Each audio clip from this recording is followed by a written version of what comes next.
All right, we will start a new topic. Our next topic is statistics. Coordinate geometry पूरा complete हो गया और उस पर मैंने बहुत ज्यादा टाइम लगाया है. द रीजन बीइंग ये एक इंपॉर्टेंट टॉपिक है. Okay, it's a huge topic और तकरीबन हमें 1 महीना लगेगा कम से कम ये टॉपिक कंप्लीट करने के लिए. ठीक है, स्टैटिस्टिक्स के अंदर जो सबसे पहली चीज हम पढ़ेंगे that is mean, mode and median. So let's start with mean. Let's start with mean. तो mean की हेडिंग डालो. Please give the heading of mean. आवाज नहीं आएगी मुझे किसी की. मीन का मतलब होता है एवरेज. मीन का मतलब होता है एवरेज. अब ये जो मीन मोड मीडियन हम पढ़ेंगे ना, ये दो किस्म के डेटा के लिए पढ़ेंगे. प्लीज मेरी बात गौर से सुनना. एक चीज होती है अनग्रुप्ड डेटा और एक चीज होती है ग्रुप्ड डेटा. इन दोनों में फर्क है. अगर मैं सिंपल वैल्यूज लिख दूं 2 5 7 -1 0 6, ये अनग्रुप्ड डेटा है. इसको कहते हैं अनग्रुप्ड डेटा. तो फिर ग्रुप्ड डेटा क्या होता है? ग्रुप डेटा वो होता है जो टेबल की फॉर्म में होता है. वो टेबल कैसे बनता है, इन वैल्यूज को कैसे कंबाइन करते हैं, दैट इज अनदर थिंग. लेकिन अभी हमारा मेन फोकस है ungrouped data, simple raw values. ये अनग्रुप्ड डेटा है. सपोज मेरे पास दो वैल्यूज है 3 और 5. सलमान, दो वैल्यूज का एवरेज कैसे निकालते हैं? इन दोनों को प्लस करेंगे और डिवाइड बाय 2 कर देंगे, एवरेज आ जाएगा. अगर मुझे तीन वैल्यूज का एवरेज निकालना है, इन तीनों को प्लस करेंगे, डिवाइड बाय 3 कर देंगे, इसीलिए चार वैल्यूज का एवरेज. तो जैसे कभी टीचर्स हम लोग अपने जब अलग अलग क्लासेस में टेस्ट लेते हैं, फॉर एग्जांपल हमने 20 मार्क्स का टेस्ट लिया सेक्शन ए, सेक्शन बी और सेक्शन सी में. तो जब हमें रिजल्ट्स कंपेयर करने होते हैं हम तीनों सेक्शंस के बच्चों का एवरेज निकालते हैं कि भाई सेक्शन ए में अगर 20 बच्चे थे तो उन 20 बच्चों के मार्क्स प्लस किए और डिवाइड बाय 20 कर दिया. तो सेक्शन ए में फॉर एग्जांपल 20 स्टूडेंट्स थे और मैंने एक 10 मार्क का टेस्ट लिया और मैंने उन सारे 20 बच्चों के 10 मार्क्स का जो टेस्ट दिया था उन सारे मार्क्स को प्लस किया और डिवाइड बाय क्या कर दिया 20, क्योंकि 20 बच्चे थे. तो फॉर एग्जांपल उसका एवरेज आया 7.6.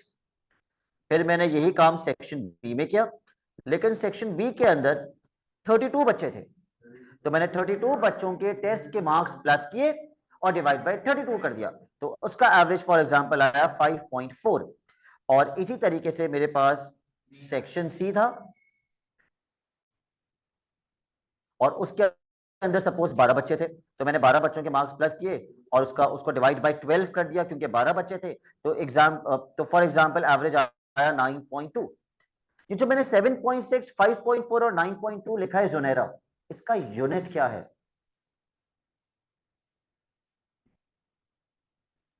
क्या इस क्लास में कोई भी मुझे बता सकता है? इसका यूनिट मार्क्स है. मैंने मार्क्स का एवरेज लिया तो मार्क्स ही मिले होंगे ना, एवरेज मार्क्स. ये 7.6 मार्क्स एवरेज है सेक्शन ए का, 5.4 मार्क्स एवरेज है सेक्शन बी का और 9.2 मार्क्स एवरेज है सेक्शन सी का. तो मुझे आइडिया हुआ कि मैंने सेक्शन बी में सबसे बुरा पढ़ा है. नहीं, सेक्शन बी के स्टूडेंट्स वीक हैं.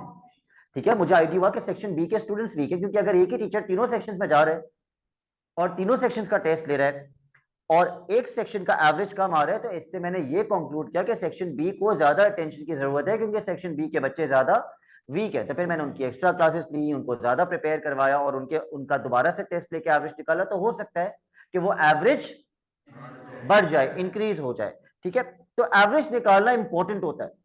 एवरेज से हम चीजें एनालाइज करते हैं और उसके बाद फिर हम डिसीजन लेते हैं कि हमें ऐसा कर लेना चाहिए या वैसा कर लेना चाहिए. इसलिए एवरेज इंपॉर्टेंट होता है. जो लोग बड़े बड़े बिजनेस कर रहे होते हैं उनका सारा का सारा बिजनेस एवरेज पे ही तो चल रहा होता है. इस महीने मुझे ऑन एवरेज इतना प्रॉफिट हुआ, अगले महीने मुझे ऑन एवरेज इतना प्रॉफिट हुआ. तो अगर मेरा प्रॉफिट कम हो गया तो ऐसा मैंने क्या किया जिससे मेरा प्रॉफिट कम हो गया? तो मैं उस हिसाब से अपना डिसीजन चेंज करूंगा ना कि मुझे अब ये स्ट्रैटेजी अपनानी चाहिए. So mean is very important. तो let's write down the data of ungrouped data for mean. Right, let's write down the formula for ungroup data. ये जो मैं अभी एग्जांपल आपको बता रहा था ये अनग्रुप डेटा की थी। अगर मुझे मीन कैलकुलेट करना है तो सबसे पहले मैं सारी वैल्यूज को प्लस करूंगा। ये जो साइन आप देख रहे हैं इसको कहते हैं सम या समेशन। इसका मतलब सारी वैल्यूज को क्या कर दो, प्लस कर दो, और फिर डिवाइड कर दो। किससे डिवाइड कर रहे थे, नंबर ऑफ वैल्यूज, तो उसको आप n कह देंगे, n नंबर ऑफ वैल्यूज से हम डिवाइड कर देंगे। We will divide with n number of values. ठीक है। अच्छा, question number 1 part A. Raiha, क्या ये अनग्रुप डेटा है? यस, ग्रुप्ड डेटा मैंने बता दिया किस फॉर्म में होता है, टेबल की फॉर्म में, तो वो क्वेश्चन 2 है, दिस इज ग्रुप डेटा। लेकिन अभी फिलहाल हम सिर्फ अनग्रुप्ड डेटा देख रहे हैं। So let's find the mean of question 1 part A. Let's find the mean of question 1 part A. Paper 1 में भी आते हैं, पेपर 2 में भी आते हैं।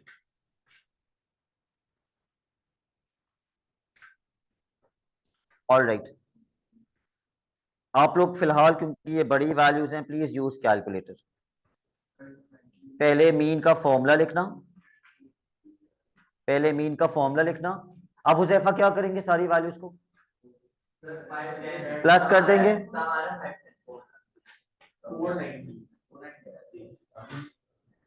भाई जब मैं पूछूंगा तो मुझे बताओगे ना अब्दुल्ला। अब्दुल्ला जब मैं पूछूंगा तो आप मुझे बताएंगे, आपस में आप लोग डिस्कस नहीं करेंगे कि इतना टोटल आ रहा है उतना आ रहा है। इस तरह फिर मैं कैसे सॉल्व करूंगा। 50 plus 80 plus 30 plus 70 plus 60 divided by how many values are these, 7। तो पहले मुझे न्यूमरेटर में सारी वैल्यूज को प्लस करके उसका टोटल बता दीजिए कितना आ रहा है। 490 डिवाइडेड बाय 7, 70 एग्जैक्ट। यस 70 आएगा, ठीक है। तो अब ये जितने भी पार्ट्स हैं इन सब के अंदर आप मीन निकाल लेंगे, कोई प्रॉब्लम तो नहीं आएगी मीन निकालने में। सिर्फ आपको प्लस करना है और divide with the number of values. तो अनग्रुप डेटा का मीन निकालना इज नॉट अ प्रॉब्लम। बस आपको ये पता होना चाहिए कि मीन मीन कहते किससे हैं। ठीक है, नहीं पार्ट ए करना था बस, बाकी पार्ट्स अभी आपने नहीं करने। अनग्रुप डेटा का मीन निकालना मैंने आपको सिखा दिया है। अब आते हैं ग्रुप्ड डेटा के मीन पर। Let's come on to grouped data.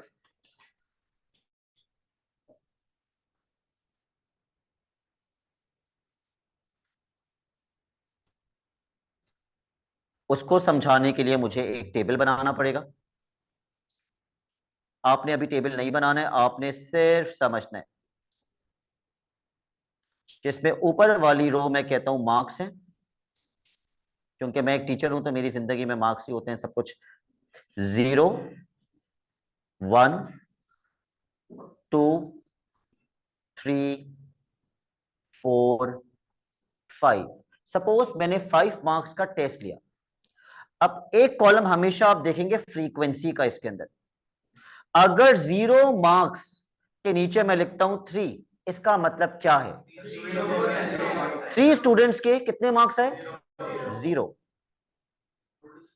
2 students के, वो अभी मैं ऐड करूंगा तो मुझे पता चलेगा। 2 स्टूडेंट्स के कितने मार्क्स आए, 1 मार्क आया। 5 बच्चों के 2 मार्क्स आए, 2 बच्चों के 3 मार्क्स आए, 3 बच्चों के 4 मार्क्स आए, और 5 बच्चों के 5 मार्क्स आए।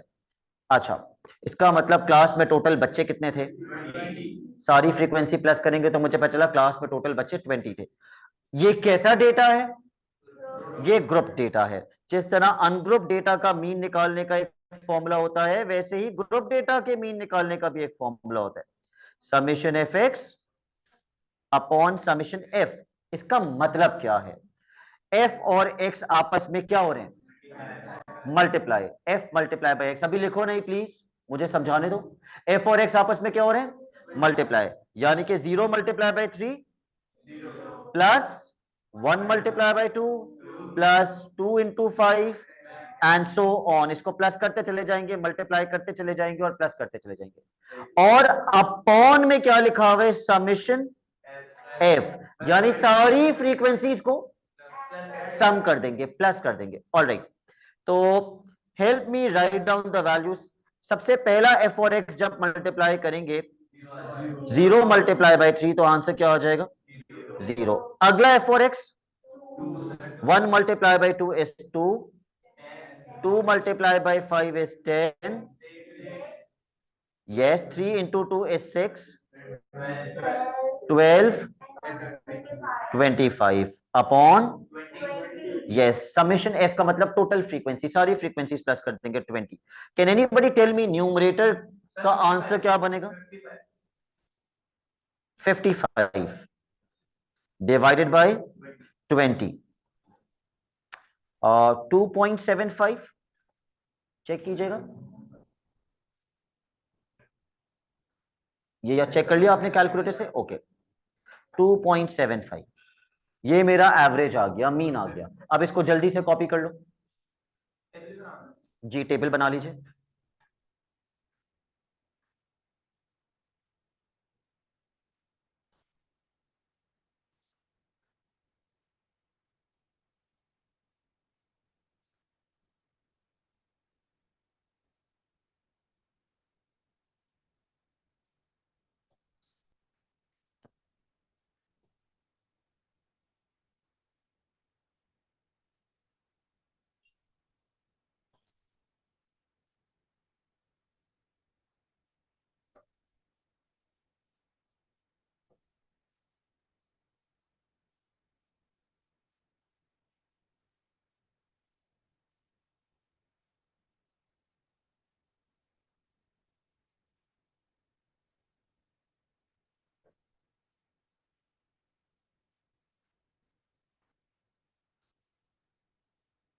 मीर बलोच, आपको समझ आ गया ये मीन कैसे निकाले?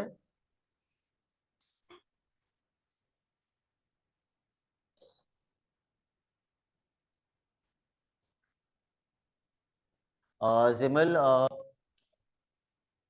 ज्यादा बेहतर है कि डेसिमल में लिख दें। अगर आप डेसिमल में नहीं भी लिखती तो ऑब्वियसली एग्जामिनर गलत तो नहीं कर सकता इसे।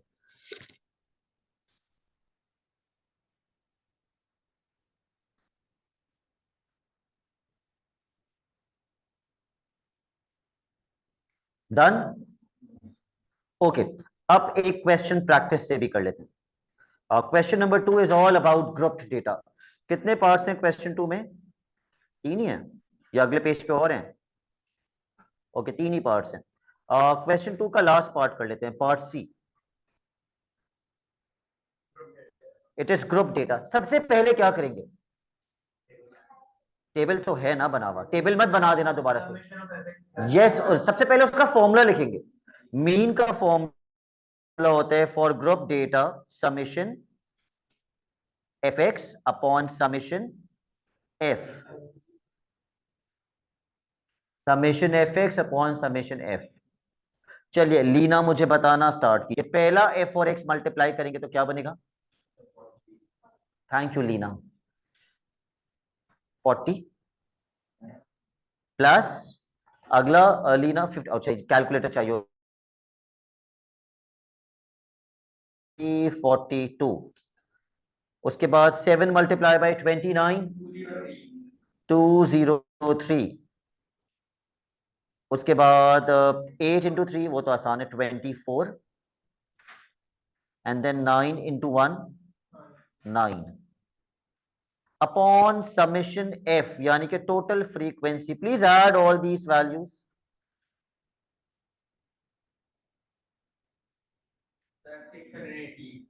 98। ओके, आप मुझे न्यूमरेटर का आंसर बता रहे हैं? ओके, कितना कितना बताया आप? 618। ओके,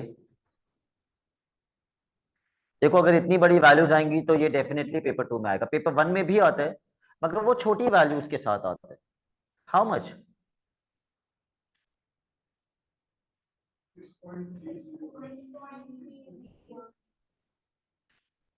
0 के बाद क्या है? तो फिर 0 थोड़ी लिख सकते। 6.31, 6.31।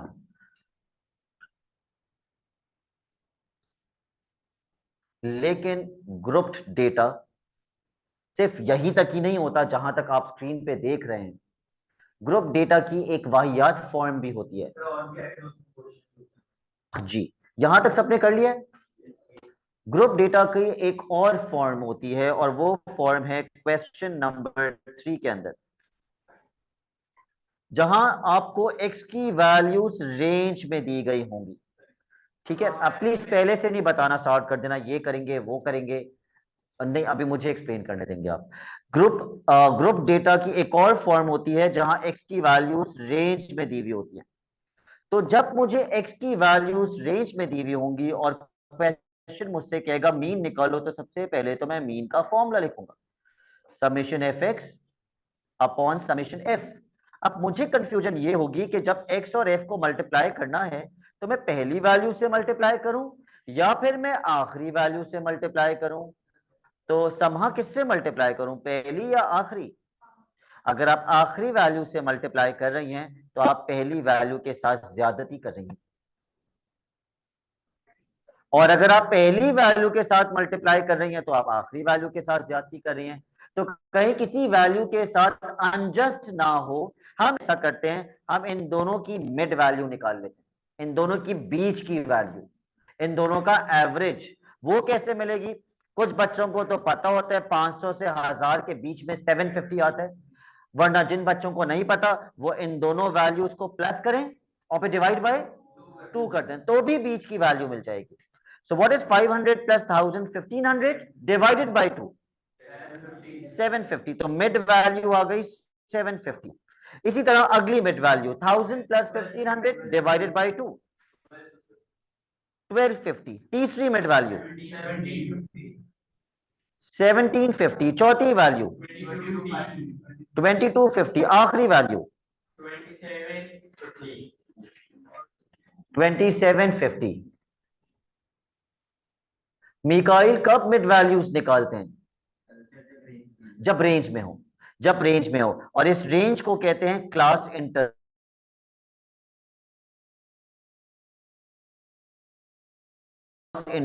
तो मैं अभी से आपको बता दूं, इस रेंज को क्लास इंटरवल कहते हैं।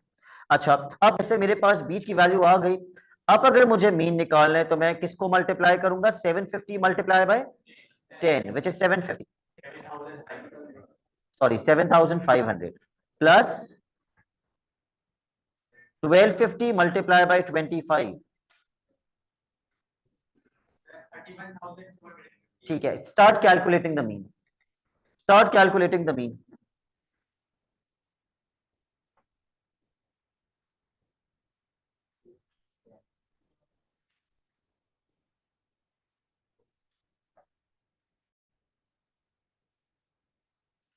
हैदर मुझे बताना स्टार्ट कीजिए। 750 into 10 is 7500 plus 1250 into 25 31,250 plus 1750 multiply by 15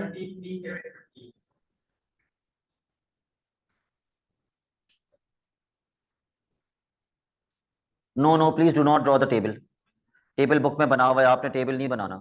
plus 2250, 2250 into 5,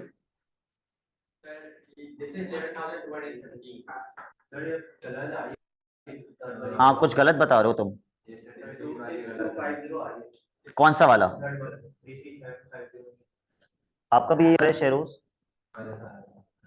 26250। देखो भाई, सबने कैलकुलेटर से चेक करना है, फिर एक बच्चा गलत बताएगा सब गलत कर देंगे। चौथी वैल्यू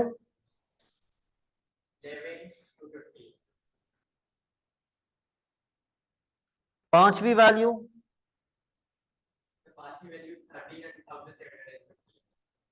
कितनी, 13,750 upon total frequency, add all the frequencies,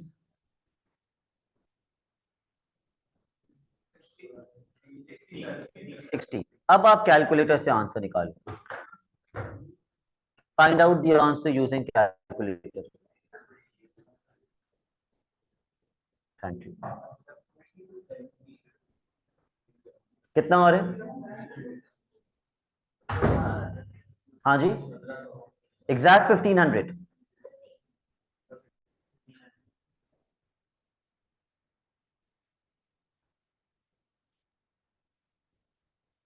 done.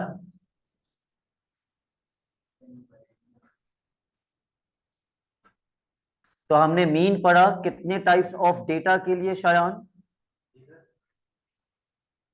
दो टाइप्स ऑफ डेटा का मीन पढ़ा हमने, कौन कौन से?